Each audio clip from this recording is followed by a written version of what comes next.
akbar. Allahu akbar. Allahu akbar. La ilaha illallah wallahu akbar. Allahu akbar walillahil hamd. Allahu akbar kabira walhamdulillahi katsira wa subhanallahi bukratan wa asila. La ilaha illallah wahdah sadaqa wahdah wa nasara abda wa hazamal ahzab wahdah. La ilaha illallah wa la na'budu illa iyyah mukhlisina lahud-din walau karihal kafirun walau karihal musyrikun. Alhamdulillah alhamdulillahillazi ja'ala sahhal hajj bujjata wal hij'an wa ajzala fihi al-fadl al-atqa wal in'am wa fadla ayyamahu ala sa'iril ayyam. Wassalatu wassalamu ala sayyidina Muhammadin al-mab'usi ala jami'il anam wa ala alihi wa ashabil hudatil anam wa masabihil dhalam. Ashhadu an la ilaha illallah wahdahu la syarika lah ilahu tafarraqada bil kamali wat tamam wa ashhadu anna Muhammadan abduhu wa rasuluh al-fadlu man shalla wa sham. Allahumma salli wa sallim ala sayyidina Muhammadin wa ala alihi wa sahbihi allazi subbihu bil ajdad wa man tabi'ahu faqad nala subulatan. Amma ba'd, fa ya ayyuhal mu'minun rahimakumullah, usikum wa iya bitaqwallahi wa ta'atih biimzilalil amwari wa jitinabi nawahi. Qala Allah ta'ala fil kitabil karim, ya ayyuhallazina amanu taqullaha haqqa tuqatih wa la tamutunna illa wa antum muslimun. Qala ya abadi alma tu'madu satajiduni insyaallah minas sabirin. Ma'asyiral muslimin, jamaah salatul idul adha yang dirahmati Allah. Syukur alhamdulillah mari kita tanamkan dalam hati dan ucapkan dengan lisan sebagai kata kunci pertama atas segala nikmat dan karunia yang Allah berikan kepada kita. Salah satunya adalah kembali mempertemukan kita semua dengan hari raya Idul Adha.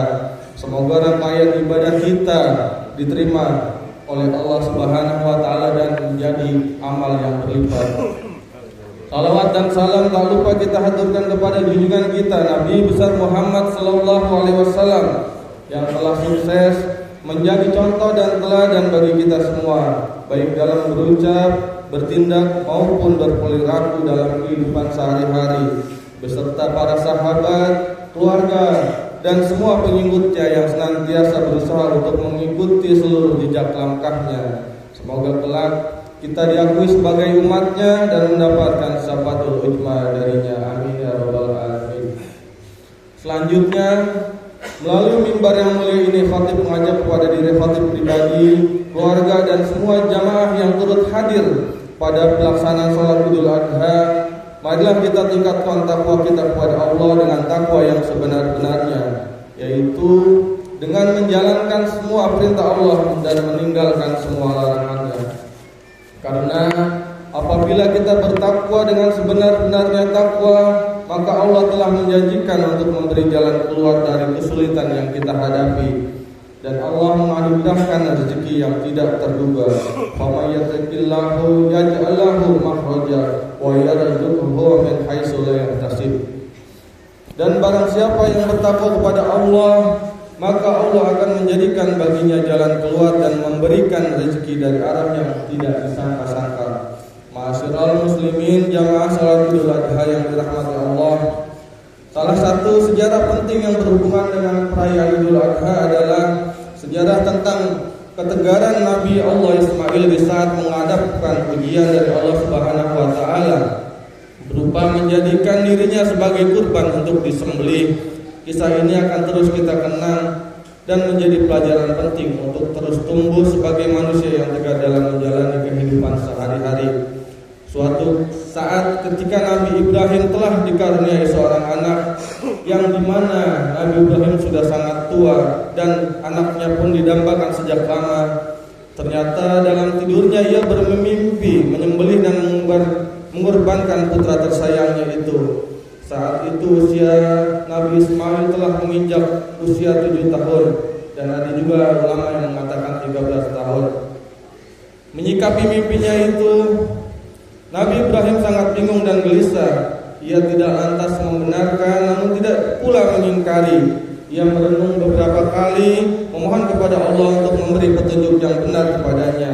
Setelah malam yang sangat membingungkan itu selesai, ternyata malam kedua dan malam ketiga mimpi yang sama terus berdatangan. Barulah ia meyakini dan membenarkan bahwa mimpi itu benar-benar nyata dan harus dilaksanakan.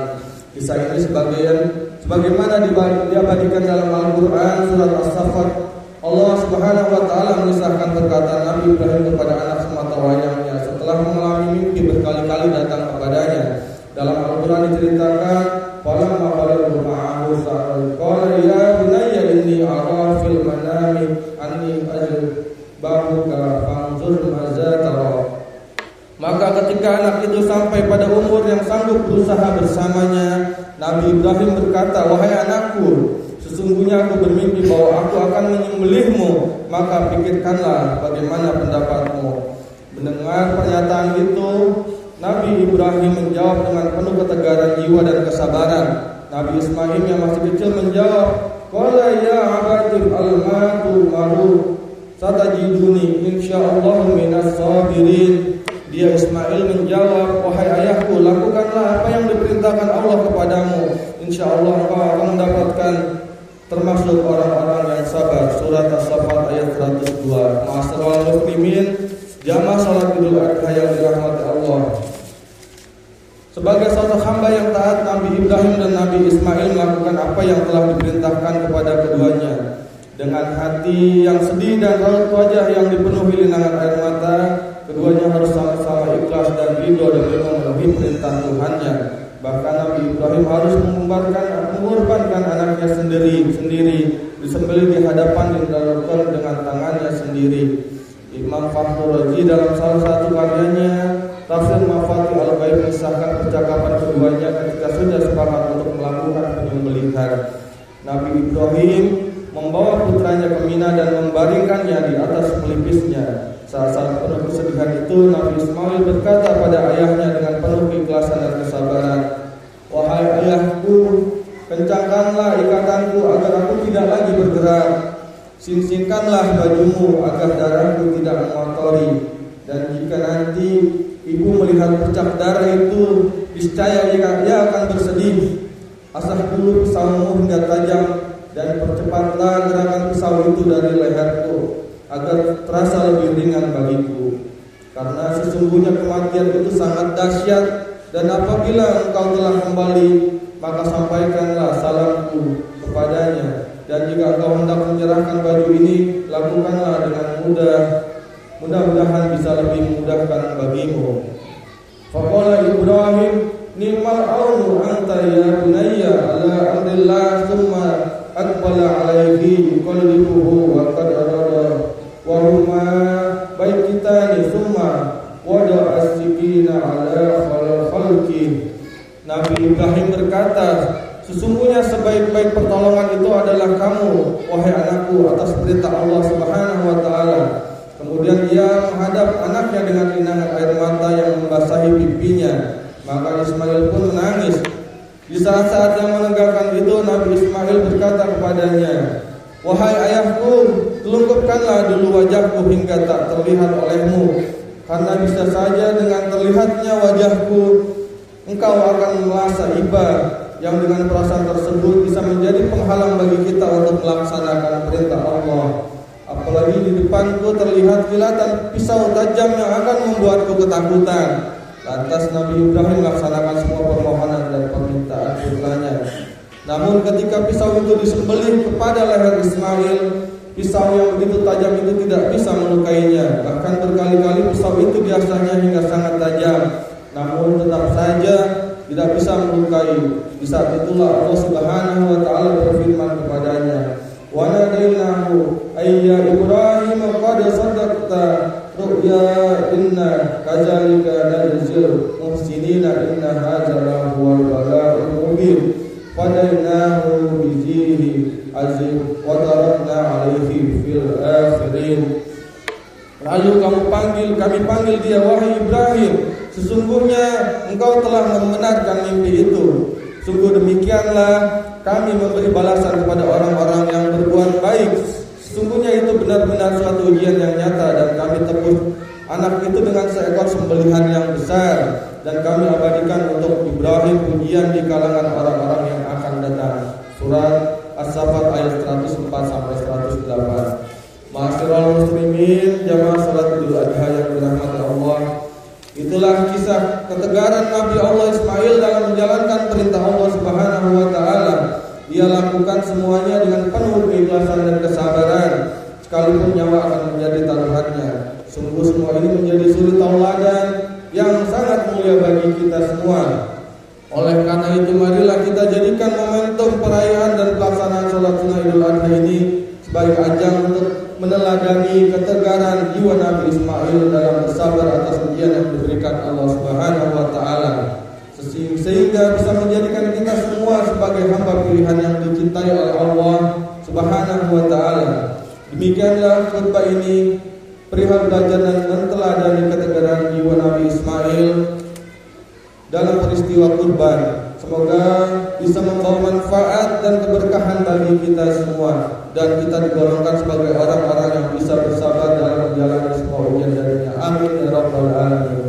Barakallahu filakum fil hadzal yaumil karim, wa nafa'ani wa iyyakum bima fihi minas salati wal zakati was sadaqati wa tilawatil Qur'an wa jami'it ta'ati wa taqabbal minni wa minkum jami'al a'malina innahu huwal hakimul azim. Aqulu qawli hadza wa astaghfirullahi wa lakum wa tastaghfiruhu innahu huwal ghafurur rahim.